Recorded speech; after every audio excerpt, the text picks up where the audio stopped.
Bonjour chers téléspectateurs de Canal Congo Télévision, bienvenue à ce nouveau numéro de votre émission Femmes aux multiples facettes. Aujourd'hui, nous allons parler des conséquences causées dans certains secteurs du pays suite à la venue du Covid-19. Je suis avec Maman Bounsana. Avec elle, nous allons poursuivre notre émission. Avant d'en arriver là, Maman Bounsana, vous pouvez nous parler des gestes barrières et puis je veux vous poser une question suite à cette pandémie. Je salue les téléspectateurs qui nous suivent et qui nous soutiennent. Bonjour, chers téléspectateurs. Bonjour, l'équipe CCTV qui sont toujours avec nous, qui nous invitent sur ce plateau pour l'émission Femmes aux multiples facettes. Et bonjour à vous. Pour les gestes barrières, nous ne cessons d'interpeller la population sur les gestes barrières parce que il y a une léthargie en ce qui concerne la sensibilisation de la Covid-19. Nous interpellons nos populations que la Covid est encore là dans nos murs. La Covid-19 continue à ravager, continue à bouleverser le monde. Nous devons respecter les gestes barrières, nous laver les mains à chaque fois que nous touchons quelque chose. Il faut se laver les mains avec du savon, prendre son temps pour bien se laver les mains. Il faut pas toucher la figure avec les mains, il faut pas se saluer avec le voisin avec la main, il faut pas non plus s'embrasser, il faut porter son masque. Le respect de masque est vraiment des rigueurs parce que oui, c'est obligatoire le port de masque et également aussi respecter la distanciation sociale parce que nous avons remarqué, on dirait les gens ne respectent plus la distanciation sociale. La population a oublié la Covid. Oui, la population a oublié, il y a d'autres qui n'y croient pas toujours, mais nous leur disons que la Covid est bel et bien là, c'est pas une aventure, c'est pas un conte de fées, mais c'est une réalité. Nous devons nous protéger pour protéger aussi ceux qui sont en face de nous en respectant les gestes barrières, à ne pas mettre sa main sur la figure, à se laver les mains à chaque fois, régulièrement, à chaque fois quand tu touches le poignet. Après, tu te laves les mains, tu comptes l'argent, après, tu te laves les mains. Dans nos bureaux, à chaque fois qu'il y a échange des documents, des papiers, nous devons avoir notre alcool sur nous pour de temps en temps désinfecter nos mains pour nous protéger et protéger aussi ceux qui sont autour de nous. Nous ne devons pas tousser, mettre la main sur la bouche pour tousser. Nous devons tousser avec nos poignets comme ça. Donc, ce sont des gestes que nous devons vraiment respecter et cela permettra à ce que cette pandémie nous quitte, à ce que cette pandémie soit vraiment éradiquée. Merci pour cet rappel, Maman Bounsana. Mais nous signalons qu'il y a près de 9540 cas de la pandémie Covid. Et les infirmiers, Maman Bounsana, et les médecins continuent à réclamer leur salaire, leurs primes. Est-ce que c'est possible avec tant de travail qu'ils ont fait? Aujourd'hui, nous sommes presque à la fin, nous pouvons dire, de la pandémie, malgré qu'on a dit qu'on va vivre avec ça, mais exactement, on est presque à la fin. Ce n'est pas comme en arrière, 4 mois en arrière. Est-ce que le médecin et les infirmiers peuvent réclamer leurs primes? Quand nous disons qu'on est dans un état non-état, parce que nous ne pouvons pas comprendre, il y a des fonds qui ont été alloués pour ce programme de Covid-19 et comment ces fonds ont été affectés, nous ne savons pas et pourtant on est en train de parler de l'état de droit et qu'il y a le rétablissement de la justice. C'est maintenant aux juges de pouvoir enquêter sur ce dossier parce que on ne peut pas comprendre, la communauté internationale a alloué des fonds et le gouvernement de la République également a mis des fonds, il y a eu des dons, mais qu'est-ce que comment ces fonds, ces dons ont été affectés. Il faut quand même qu'on puisse auditer ce secteur de la santé pour qu'on voie un peu qu'est-ce qui a été fait et qu'est-ce qui reste encore à faire et combien il nous reste encore dans les caisses, parce que sinon il n'y a pas raison que les corps médicaux se plaignent. Ils sont entrés, ils se plaignent, ils ne sont pas impayés, et ils n'ont même pas des outils pour le travail. Et finalement, on se pose des questions. Et le ministre, lui aussi, ne communique pas assez. Il est protégé par sa composante. Donc, c'est compliqué. C'est vraiment très compliqué. Et l'état de droit risque d'être un slogan creux, sans impact. Nous demandons aux autorités du pays de s'y pencher, également aussi les nouveaux juges qu'on a affectés, qu'ils enquêtent un peu sur ce dossier, parce que c'est l'argent des Congolais, c'est l'argent affecté pour la pandémie, et nous devons quand même savoir comment cet argent a été affecté, comment ils ont utilisé cet argent. Sinon, ça risque de nous discréditer aussi et discréditer même le président de la République auprès des partenaires qui nous ont soutenus durant ce processus d'éradication de la pandémie. Madame Bounsana, cela n'est pas drôle, hein? Cela dépend d'une bonne nouvelle ou d'une mauvaise, et test des Covid à $30 ici en République démocratique du Congo. Mais au départ, c'est normal. Au départ, quand on parlait du premier contaminé de la Covid, la personne qui était venue de l'Europe, la secrétaire générale du mouvement de libération du Congo était clairvoyante. Elle avait dit que c'était une affaire Locotro. Et beaucoup l'ont insulté, beaucoup ont commenté sur ce qu'elle avait dit. Mais maintenant, et le temps nous a donné raison, a fini par donner raison à la secrétaire générale du mouvement de libération du Congo. Comment nous pouvons comprendre? Les gens d'abord sont impayés, on ne paye pas les gens n'ont pas travaillé durant 4 mois, tout était bloqué, les magasins ne vendaient pas, les marchés n'en parlons pas, les gens n'ont pas de moyens. La pandémie a créé vraiment, a augmenté la pauvreté de la population qui était d'ailleurs très pauvre. Et maintenant, cette pandémie a augmenté encore la situation de la population qui était très précaire. Et on veut maintenant vendre le test à $30. Et pourquoi pas on a converti en francs congolais? Nous ne comprenons pas pourquoi vendre ça, d'abord parce qu'il y avait des dons. Il y avait des dons, il y avait des fonds alloués pour la pandémie, la Covid-19. Je ne sais pas ce qu'ils sont en train de vendre. Est-ce qu'ils ont acheté? Est-ce que c'est un don qu'eux maintenant vont vendre? Nous ne comprenons pas, mais nous interpellons seulement les gouvernants, qu'ils puissent un peu voir et qu'ils puissent enquêter, qu'ils puissent auditer. Mais les $30 là, c'est quand même trop, il faut dénoncer. D'abord, ici, nous avons les francs, mais moi je ne comprends pas si l'État peut vendre les choses en dollars. Vraiment. Parce que c'est notre monnaie, c'est le franc congolais. Pourquoi, même si on vendait, pourquoi ne pas vendre ça en franc congolais à un prix que tout le monde pourra acheter? Si tout le monde en veut, ben c'est un montant qui sera et c'est obligatoire avant de voyager, favorable, il faut faire l'examen. Oui, mais faire l'examen aussi, c'est bien pour soi-même aussi. Il faut connaître son état de santé, surtout si on veut voyager. Là, c'est compliqué. Là, c'est pour... Moi, je crois que le test devrait être gratuit. Le test gratuit, mais pourquoi on est en train de vendre ça? Parce que tout le monde n'a pas de moyens. Ça ne veut pas dire que quand la personne voyage, qu'elle a suffisamment de moyens. Elle peut voyager pour une raison ou une autre, et peut-être pour une mission ou une autre. Ça ne veut pas dire que c'est une personne qui a suffisamment d'argent. Il y a des personnes qui sont bloquées ici et qui doivent rentrer dans leur milieu d'origine. Ils doivent quand même rentrer.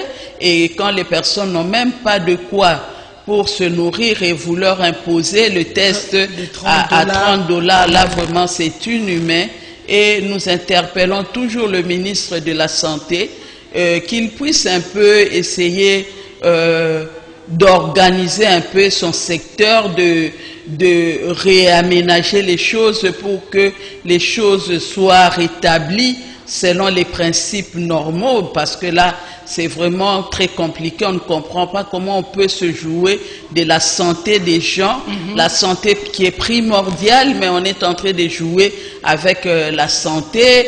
D'abord, la population est mal nourrie parce que n'ayant pas suffisamment de moyens, il y a des gens impayés, il y a des commerçants qui ne peuvent pas vendre parce que les gens n'ont pas l'argent pour acheter leurs produits, et il y a d'autres produits qui étaient périssables pendant 4 mois. On n'a pas ouvert le magasin, c'est périmé, ils ont perdu leur capital, et maintenant les personnes se débrouillent pour comment se rétablir leur petit commerce, comment reprendre les activités, et maintenant vous leur imposez le test à $30.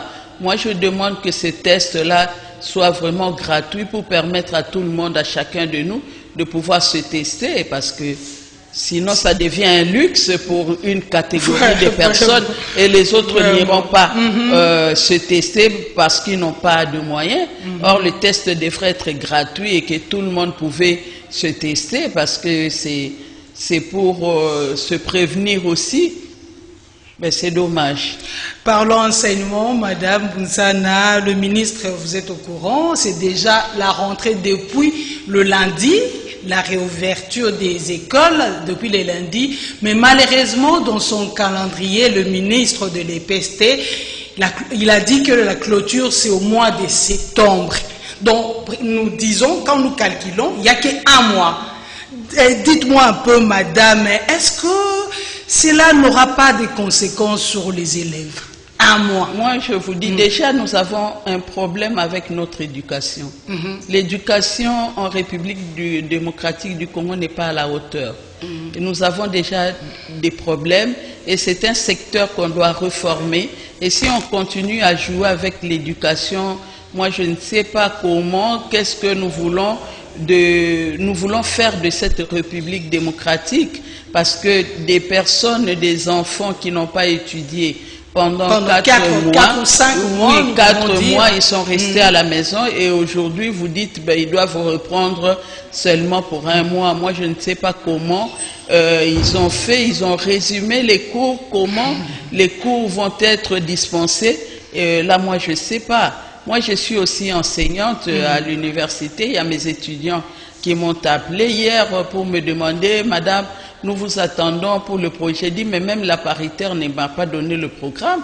Maintenant, c'est les étudiants qui m'appellent pour aller dispenser le cours que j'ai. C'est le monde à l'inverse. Le monde à l'inverse. Je dis, mais c'est la paritaire qui devrait m'appeler, me communiquer le programme. Comment vous m'appelez que vous avez cours aujourd'hui, le matin, tout ça, c'est pas comme ça.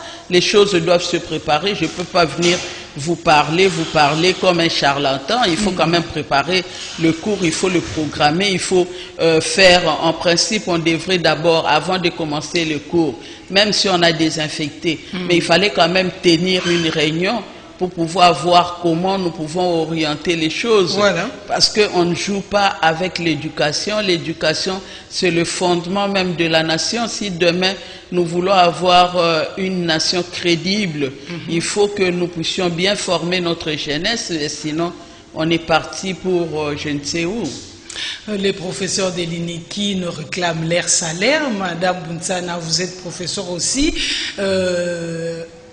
Ils disent que bientôt là, c'est la grève. Comment on peut analyser cette histoire de grève, de non-paiement? Dommage parce que c'est nos enfants qui en pâtissent. Dommage, ils ont droit à réclamer leur salaire aussi, parce que ce sont quand même des personnes qui se sacrifient pour dispenser des cours dans les conditions que nous connaissons. Mais il faut quand même un salaire décent, parce que l'ouvrier mérite son salaire, mais si on a des salaires de misère et on ne valorise pas ce secteur éducatif, c'est vraiment dommage, c'est triste. Mais quand il y a des grèves, ce sont nos enfants, ce sont nos élèves qui en pâtissent. Mais moi, je crois que le président de la République doit vraiment essayer un peu de revoir comment un peu booster ce secteur de l'éducation, parce que ça ne va pas quand les enseignants sont mal payés. Il y a d'autres qui ne sont même pas payés, ça fait beaucoup de mois, et il y a d'autres qui sont non mécanisés, tout ça, tous ces problèmes. Et en plus de cela, il y a la Covid qui est venue encore nous enfoncer davantage.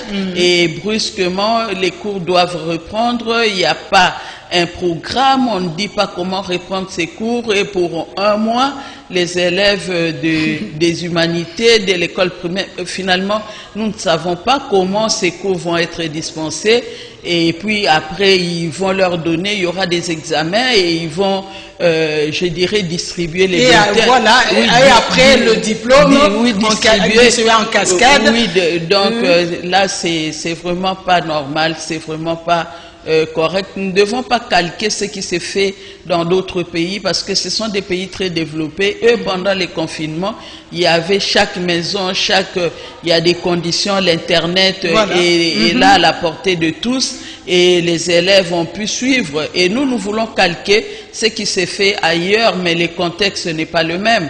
Donc nous, on devrait quand même faire les choses selon le contexte congolais, et essayons de nous organiser au lieu à chaque fois calquer ce que les autres font en Europe, dans les pays développés, des pays qui ont beaucoup de moyens.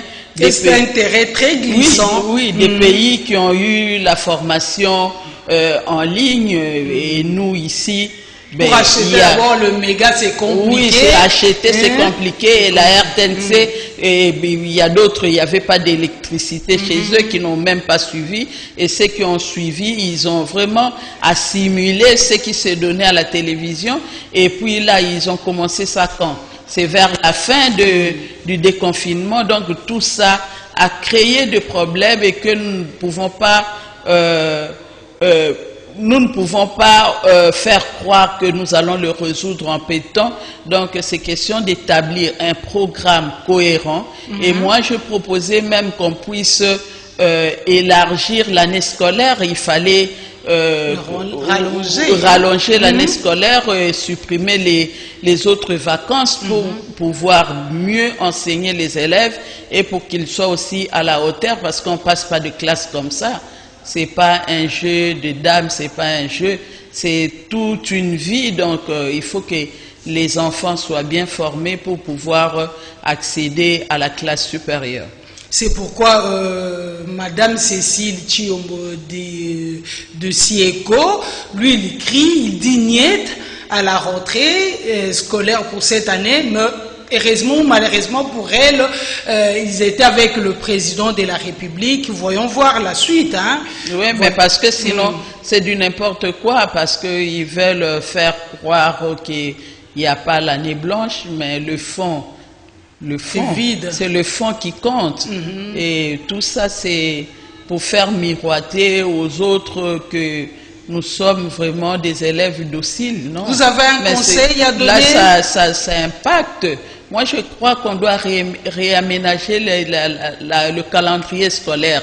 Si réellement on veut, comme ils ont annoncé, la réouverture des écoles et des institutions supérieures, on doit alors allonger l'année scolaire, ou soit on attend l'ouverture de l'année scolaire 2020-2021. Avec les parents qui ont payé le frais, comment ça va se passer? Mais les parents qui ont payé les frais, moi je crois qu'on ne doit pas,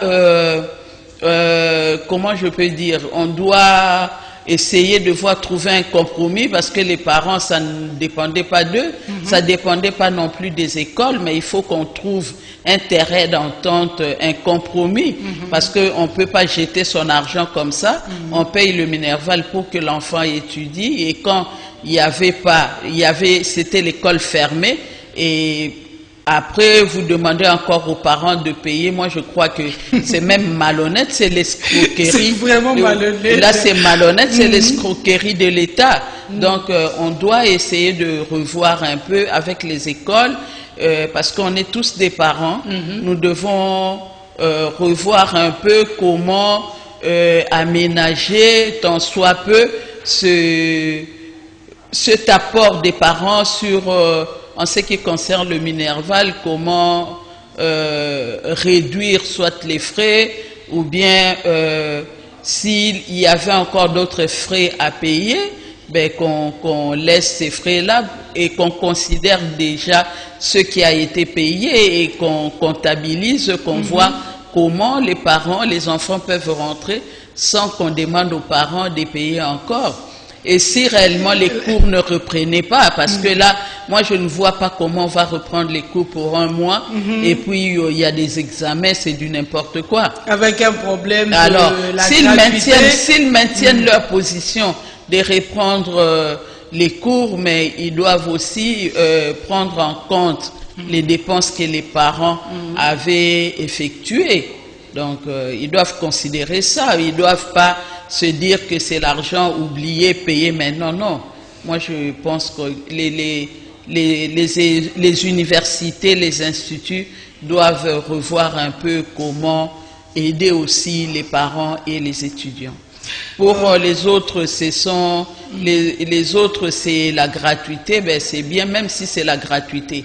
Mais le débit a été déjà compliqué. Oui, même si c'est la gratuité, mais les cours doivent être dispensés selon les normes. Ce n'est pas parce que c'est la gratuité que les cours n'ont pas été dispensés et après ben, c'est la fermeture de l'année scolaire et les enfants passent un test, vous les faites passer de classe. Comme ça. Là vous le faites passer de classe et des personnes qui n'ont pas suivi des cours. Là, est-ce que nous voulons vraiment former notre jeunesse pour que demain ils puissent prendre la relève, ou bien nous voulons engloutir encore, enfoncer davantage notre pays, parce que c'est l'éducation qui est la base, le fondement d'une nation forte, c'est l'éducation. Mais si on ne considère pas, on néglige ce secteur-là, là c'est vraiment dommage pour l'avenir du pays. Très bien, c'est vraiment compliqué pour cette année. Hein? Bon, cela dépend de dirigeants. Cela dépend des dirigeants. La population aussi, il faut dénoncer. Si ça ne va pas, il faut dénoncer. Comme maman Marie-Josée Bounsana le fait si bien. Demain, c'est la réouverture des églises. Maman Bounsana, demain, c'est le dimanche 16 août 2020. Maman Bounsana, comment ça va se passer avec de règlements compliqués du général Kassongo? Comment vous voyez le réouverture des églises demain? Ben oui, les mesures prises, ben c'est bien, ce sont des mesures que les autorités ont prises, mais le problème est que parce que la police, nos hommes en uniforme aussi n'aident vraiment pas la population. Pour eux, ils vont prendre ça comme un fonds de commerce, ils vont commencer à bousculer les gens partout. Mais nous demandons aux chefs des églises de prendre aussi des mesures pour sécuriser aussi. Et nous-mêmes aussi, nous-mêmes croyons, nous devons être conséquents aussi, responsables de nous-mêmes, essayer de respecter les mesures. Est-ce que vous croyez qu'il n'y aura pas de dérapage? Exemple, l'église comme l'église de Manguebo, qui a plus de 5000. Oui, mais l'église, même chez moi là-bas, Chapelle des Vainqueurs, il y a plus de membres. Oui, mais maintenant, je ne sais pas, mais c'est à chacun de nous, c'est la responsabilité. L'État prend des mesures. Bien sûr, il y a la police qui veut un peu faire au-delà et constituer les mesures de l'État comme leur fonds de commerce pour suturer les gens, pour matraquer les gens. Mais nous-mêmes, nous sommes des croyants, mais nous savons que la maladie est là. Nous devons aussi prendre des mesures par rapport à nous protéger, à notre santé et à la santé, à ceux qui sont autour de nous. Parce que l'Église, moi je dis l'Église c'est l'homme. L'Église c'est le cœur de l'homme. L'Église ce ne sont pas des bâtiments. L'Église, c'est nous-mêmes. On peut prier sans aller à l'Église. On peut se comporter par rapport à la parole de Dieu. L'Église, ce n'est pas aller remplir ces bâtiments-là et faire croire aux autres qu'on est réellement de bons croyants. Mais si nos comportements ne cadrent pas avec ce qu'on nous dit, et même eux-mêmes, nos pères des églises de foyer déçoivent aussi, moi je crois que nous devons nous respecter. Nous devons d'abord prendre des mesures pour notre santé et protéger également des personnes qui sont avec nous, qui seront autour de nous, mais sinon On ne peut pas interdire aux gens de ne pas aller prier, surtout que 4 mois, ils n'ont pas prié, on va aller prier, mais l'Église, je crois, il faut réorganiser les choses autrement. S'il faut qu'on fasse 5 ou 10 cultes par jour, ben, faisons-le. Comme ça, ça dépend si l'Église est grande et qu'on peut espacer les gens. On voit, ben, premier culte, si 200 personnes, on respecte la distanciation. Si c'est 300, ça dépend de la grandeur de l'église. Et là, si on avait 2 cultes, on peut dire maintenant on a 5 cultes pour que à chaque culte qu'il y ait un nombre défini pour respecter les gestes barrières. Parce que pour ne pas tenter les autres, non, mais parce que après ils seront là. Parce qu'après c'est notre santé. Après c'est notre santé. Le policier est là, nos policiers, nous savons comment ils fonctionnent. Tu lui donnes 1000 francs et ça passe, et tout passe. Donc, mais c'est seulement nous-mêmes d'être responsables de nous, parce que les gestes, le respect des gestes barrières, ça concerne pas le policier. Le policier est là, il fait son travail, quoi qu'il le fait mal. Parce que les zélés, il y a d'autres zélés qui demandent toujours, le Saint-Esprit là, il a oublié le règle. Le Saint-Esprit est ordonné. Le Saint-Esprit n'est pas... les frères zélés, il faut écouter. Non, le Saint-Esprit n'est pas un homme. Le Saint-Esprit, c'est une personne, la troisième personne en Dieu. Donc, le Saint-Esprit, c'est une personne très respectuée. Le Saint-Esprit n'est pas dans les désordres, le Saint-Esprit n'est pas dans l'obéissance. Au contraire, le Saint-Esprit, c'est lui qui nous interpelle pour faire les choses correctement, pour respecter les lois du pays aussi, pour nous faire respecter aussi. Il va de notre santé. Quand nous allons à l'église, il va de notre santé. Voilà. Allons à l'église, mais respectons les gestes barrières parce qu'il va de notre santé. Donc, si Dieu vous fait, Dieu a sa part de responsabilité. Mais Dieu utilise aussi les hommes pour nous aider, pour nous interpeller. Et si nous ne voulons pas écouter ces hommes parce que nous disons, Dieu va nous protéger, là, Dieu ne protège plus. Parce que vous êtes avertis. Dieu ne protège que quand vous n'êtes pas averti. Voilà. Vous êtes ignorant, à ce moment-là, Dieu va vous protéger. Mais si Dieu vous dit, Dieu va vous protéger, quand vous ne savez pas qu'on a mis un breuvage mortel, vous buvez, et là, Dieu vous protège. Là, Dieu vous protège. Mais quand vous dites qu'on a mis, moi je veux boire parce que je suis enfant de Dieu, là vous partez. Parce que là, vous êtes avertis. Voilà. Dieu utilise les hommes pour avertir les autres. Donc quand Dieu nous avertit, et ce que les pasteurs font, ils nous avertissent par rapport à la parole de Dieu. Ils nous orientent par rapport à cette parole. Et quand toi tu vas à l'encontre de cette parole, là tu diras pas que c'est Dieu. Assumer les conséquences. Oui, tu vas assumer parce que là Dieu ne sera pas avec toi. Et Dieu utilise l'État. C'est Dieu qui a établi l'État. Donc quand les hommes sont là qui sont au service de la nation et qu'ils nous donnent des instructions à suivre, nous devons le respecter. Ne regardons pas ce que eux font. Ce que eux font, leur Dieu va les juger par rapport à ce qu'ils sont en train de faire. Mais nous respectons ce que eux nous disent de faire. Et surtout que quand il s'agit de notre santé, nous devons nous protéger pour ne pas nous contaminer et ne pas contaminer aussi ceux qui sont autour de nous. Nous devons respecter ces règles. Il va de notre santé. Plus nous avons la bonne santé, plus nous serons productifs et plus aussi nous allons aider notre pays à avancer et à se développer. Je lance un appel sérieux à Champagne Lombo, Mireille Lutete, respectons le geste barrière, s'il vous plaît. Maman Bounsana, nous sommes presque à la fin de notre émission. Parlez-nous de l'écho du cartel. Le cartel est en bonne santé. Hier, on a eu notre réunion. On avait eu au mois de juillet, la fin du mois de juillet, l'Assemblée générale statutaire. Et hier, on a eu aussi notre réunion du comité exécutif. Les préparatifs vont bon train.